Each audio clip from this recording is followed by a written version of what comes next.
Joining us now here at the set of the CSPC is Mehrdad Hariri. You are basically responsible for this event, aren't you? It's always a teamwork. Yes, of course. But was it not your idea? Yes. To come up with this? Tell us about that. 4 years ago is when the first one was. Tell us why you thought something like this is important. Well, I have always suffered from the lack of public participation by scientific community into policymaking arenas, into politics, and the linkages with the society at large.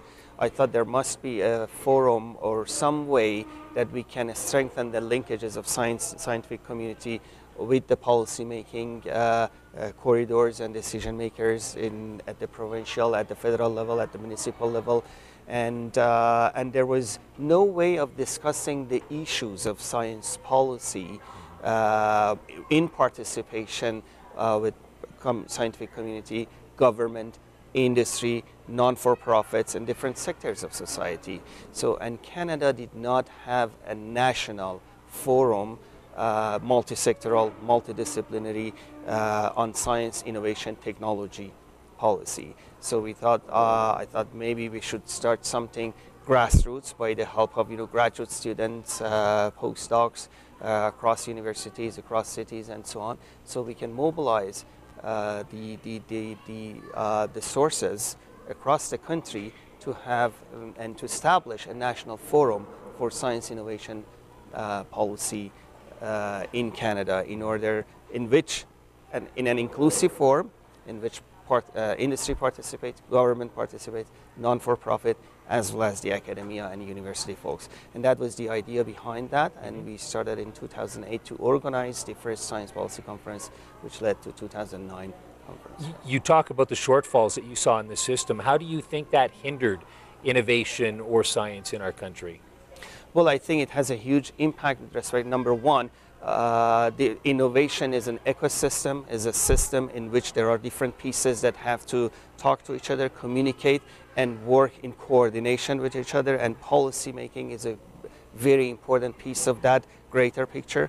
And if there is lack of communication and even lack of understanding of each other's language, which often there is between, for example, private sector and academia and government, there is some sort of lack of communication and not having a common language to discuss the common issues. So that's a very important issue for the ecosystem of innovation in every country.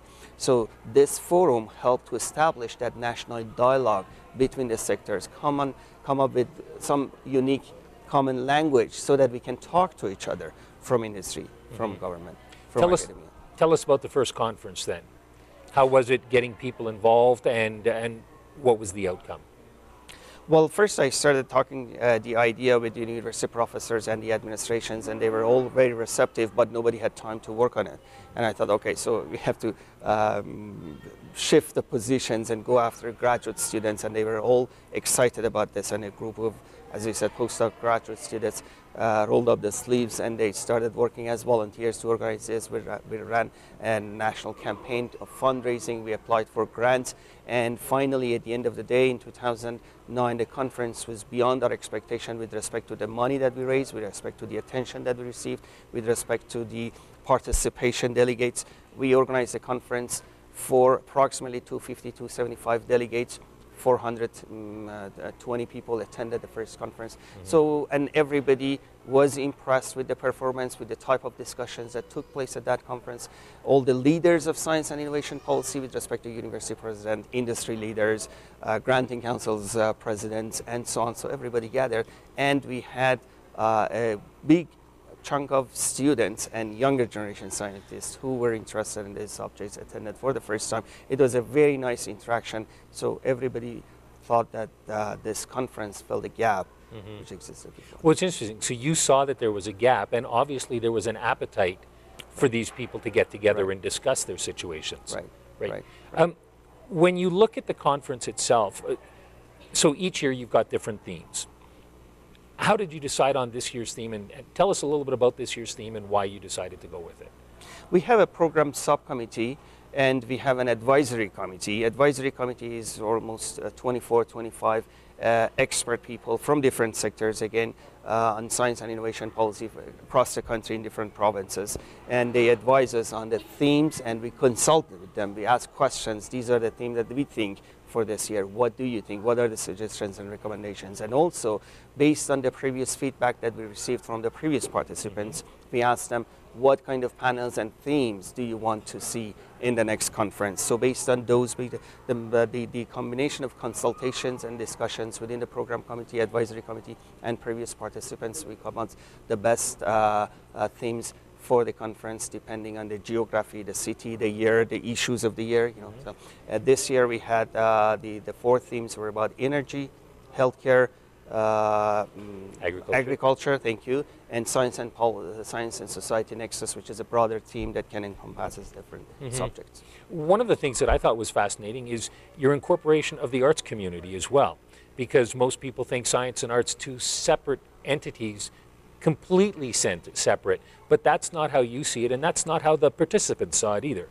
You're absolutely right, because first of all, the definition of science for us is the broader definition of science, meaning the experimental science, social science, and science in relation with society. That's the whole conference is about, with respect to innovation systems, society, different sectors, and arts is an important big part of the society. So definitely we have to include them, and the session, as you said, there was very much by artists and science journalists, and it was very well received, I guess.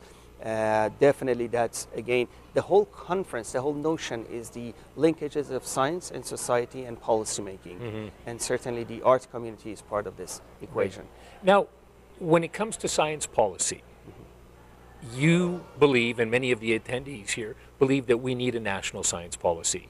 Through the interviews that we've done, some people aren't even aware of the fact that there isn't one, because they think the rules and regulations in place for various industries are enough. We talked to one former MP who believes that there is one already. And so everybody seems to have a different perspective on it. So when you talk national science policy, perhaps you can give us your definition for it. When we refer to national science policy, because as you said, science is broad, and policy making is time limited.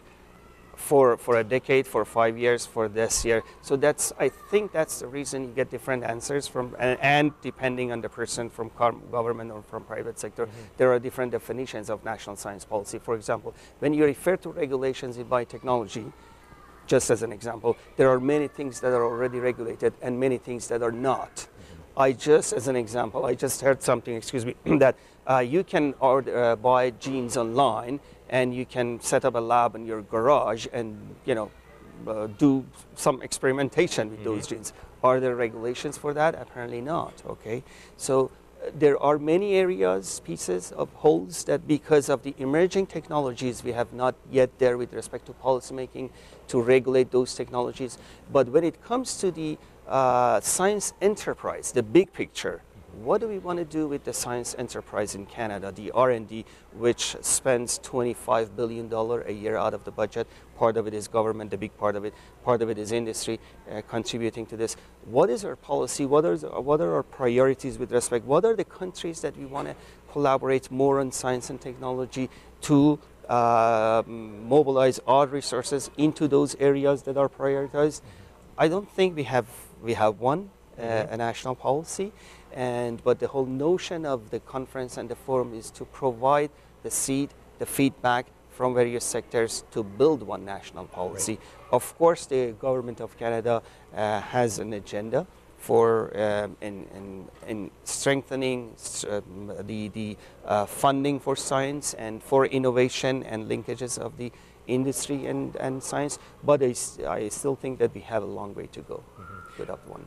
Speaking of a ways to go, you're already planning next year's event, from what I understand. You've already thought about it. What's going to be happening in 2013? In 2013, so we still have to consult, as I mentioned, with the advisory committee and receive the feedbacks from this year's participants about the issues of the next year. But we know that the CSPC 2013 will be in Toronto, and it's going to be the 5th anniversary of CSPC. And it's nice at that occasion to go back after 5 years in Toronto, perhaps at a bigger scale and diversified discussions and panels and speakers, and especially with respect to sector and geography. I think we have grown to include more international speakers as well, and we have witnessed that in this year's conference.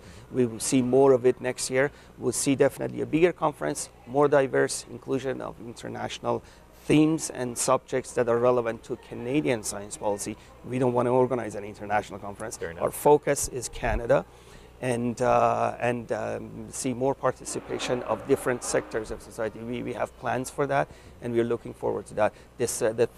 For the first time, we have a overarching theme for the next year, and that is Science Next, Incubating Innovation and Ingenuity. And I think it would be a great conference. So Mehrdad, perhaps you can tell us a little bit about the impact of this event, what you would expect to come from it. I think we have been observing a lot of new discussions and issues that discussed for the first time, some of those in Canada at a national level, with participation of different sectors about science and science enterprise in general, and science and innovation policy. I can give you a couple of examples.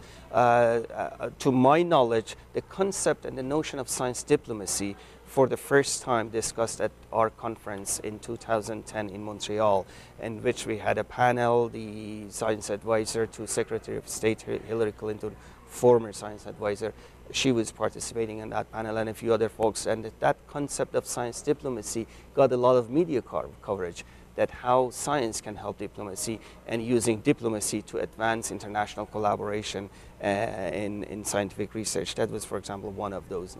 The other one, for the first time, again to my knowledge, we had a panel in Ottawa, a keynote session in which former scientists, current politicians got together at a panel and discussed the dynamics of the dialogue and linkages between scientific and political community. So they had the experience in both. They were scientists, and then they pursued a career in politics, and that panel was so popular, broadcasted in CPAC. And to my knowledge, again, this notion was the first time discussed at our conference. And I think more important than that, when you look at the science policy landscape in Canada, I think it's a huge difference post-CSPC, prior to the CSPC, because we empowered the community, not we, but the fact that a group of grassroots could organize a national conference, that really changed the dynamics of the conference community. And a lot of other initiations since then took place, and CSPC developed its brand and legitimate brand. Everybody now knows CSPC as a forum, inclusive, that can participate and can discuss the ideas. That community empowerment, I guess, is very important.